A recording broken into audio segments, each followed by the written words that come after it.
నిజామాబాద్ జిల్లాలో వందల కోట్ల రూపాయల అభివృద్ధి కార్యక్రమాలకి శంకుస్థాపనకు ఇచ్చేసినటువంటి రాష్ట్ర ముఖ్యమంత్రి గౌరవనీయులు రేవంత్ రెడ్డి గారు, పెద్దలు ఉత్తమ్ గారు, అదేవిధంగా పిసిసి అధ్యక్షులు మహేష్ గారు, షబీర్ అలీ గారు, నా చిరకాల మిత్రులు మండవ్ గారు, వేదిక మీద ఉన్నటువంటి పెద్దలందరికీ, విచ్చేసినటువంటి రైతు సోదరీమణులందరికీ, పత్రికా విలేకరులకి, పెద్దలందరికీ హృదయపూర్వక నమస్కారం. 8 రోజుల్లో రైతు భరోసా. వ్యవసాయ జిల్లా అయినటువంటి నిజామాబాద్ జిల్లా రేవంత్ రెడ్డి గారి పాలనలో నేను మొదటిసారిగా వచ్చినప్పుడు కాంగ్రెస్ ప్రభుత్వంలో ఈ యొక్క నిజామాబాద్కే వ్యవసాయ కళాశాల లేదు, ఉమ్మడి జిల్లాలు 10 జిల్లాల్లో నల్లగొండకి నిజామాబాద్కి వ్యవసాయ కళాశాల లేదు, మాకు ఇవ్వాలి అని చెప్పి జిల్లా ప్రతినిధులతో పాటు సుదర్శన్ రెడ్డి గారు, అదేవిధంగా శాసనసభ్యులు మండవ్ గారు,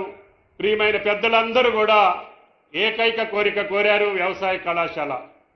నేను కూడా న్యాయమేనని చెప్పి ముఖ్యమంత్రి గారికి చెప్పటం, తప్పకుండా ఇద్దాము అని చెప్పి మొట్టమొదటిగా భారతదేశంలో ఒక రాష్ట్రంలో ఒకే సంవత్సరంలో 3 వ్యవసాయ కళాశాలలు శాంక్షన్ చేసినటువంటి ఘనత గౌరవ ముఖ్యమంత్రి గారిది అని చెప్పి మీకు ఈ సందర్భంగా మనం చేస్తున్నాం.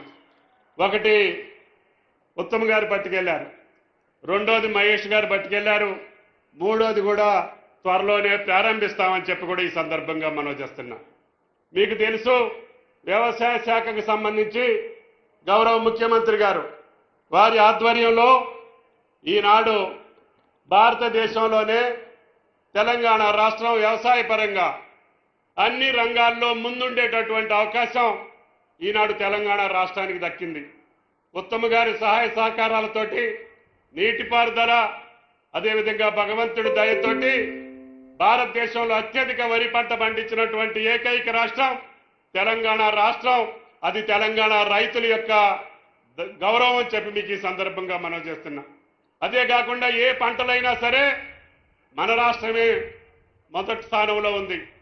పామాయిల్లో కూడా ఈనాడు భారతదేశంలో మొదటి స్థానానికి ఎగబాకుతున్నటువంటి రాష్ట్రం తెలంగాణ రాష్ట్రం అని చెప్పి కూడా మీకు ఈ సందర్భంగా మనం చేస్తున్నాం.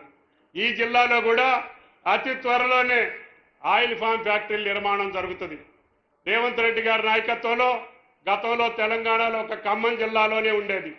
1,00,000 ఎకరాలు ఉన్నటువంటి ఖమ్మం జిల్లాని మించి ఇప్పటికి 3 లక్షల ఎకరాలు తెలంగాణ రాష్ట్రంలో ఏర్పాటు చేసుకున్నాం. రేపు రాబోయే 3 సంవత్సరాల్లో ఇంకొక 3 లక్షల ఎకరాలకి పామాయిల్ పండించి ప్రతి జిల్లాలో కూడా ఆయిల్ ఫామ్ ఫ్యాక్టరీలు నిర్మాణం చేసి రైతుని రాజుని చేసేటటువంటి పంటగా ఈనాడు పామాయిల్ నిలుపుతామని చెప్పి కూడా ఈ సందర్భంగా మనం చేస్తున్నాం. ఈ రకంగా కష్టపడి పండించినటువంటి రైతుల యొక్క ధాన్యాన్ని ఉత్తమ్ గారి ఆధ్వర్యంలో భారతదేశంలో ఏ రాష్ట్రం కూడా కొనలేనటువంటి రీతిలో ప్రతి గింజ కొనటమే కాకుండా సన్నధాన్యం పండించినటువంటి రైతాంగానికి భారతదేశంలో 500 రూపాయలు బోనస్ ఇచ్చినటువంటి ఏకైక రాష్ట్రం తెలంగాణ రాష్ట్రం, రేవంత్ రెడ్డి గారి రాష్ట్రం. ఇప్పటికే 3,700 కోట్లు బోనస్గా చెల్లించాం.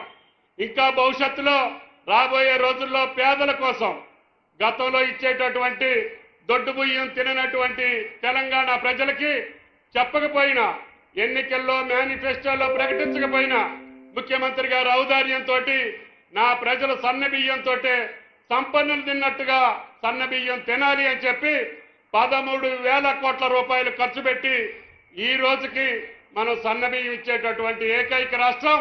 ప్రతి ఒక్కళ్ళకి కూడా 83% ప్రజానీకానికి సన్న బియ్యం ఇస్తున్నారు. అది ఉత్తమ్ గారి నాయకత్వంలో. ప్రతి ఒక్కళ్ళకి కూడా రేషన్ కార్డు అడిగిన వాళ్ళకి అడిగినట్లు ఇచ్చాం. ఇందిరమ్మ ఇళ్ళు ఇచ్చాం. అదేవిధంగా ఉచిత బస్సు సౌకర్యం మీరు చెబితే ఆశ్చర్యపోతారు. ఒక రాష్ట్ర ప్రభుత్వం ఒక ఆర్టీసీ సంస్థకి 2 సంవత్సరాల్లో 9,000 కోట్ల రూపాయలు జమ చేసినటువంటి ప్రభుత్వం రాష్ట్రంలో, దేశంలో రేవంత్ రెడ్డి గారి ప్రభుత్వం.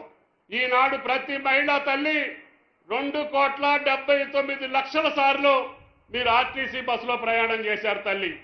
అందుకనే పాలపిట్ట కోకలు కట్టుకొని ఈనాడు చిరునవ్వులతోటి మహాలక్ష్మి తల్లుల యొక్క చిరునవ్వుతోటి వచ్చినటువంటి కాంగ్రెస్ పార్టీ తెలంగాణ ప్రభుత్వం మీకోసం ఎన్ని వేల కోట్లు ఖర్చైనా రేవంత్ రెడ్డి గారి ప్రభుత్వం వెనుకడుగేయకుండా సోలార్ వచ్చినా ఆర్టీసీ బస్సులు వచ్చినా ఏ సౌకర్యం వచ్చినా నా మహాలక్ష్ములకి ఇయ్యండి అని చెప్పి ముఖ్యమంత్రి గారు ఆదేశాలు ఉన్నాయి.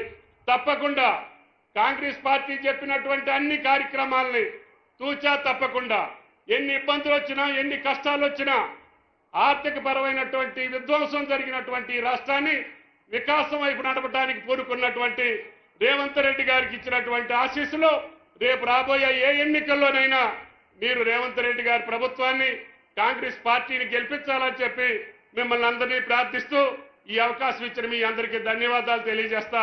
సెలవు. Thank you.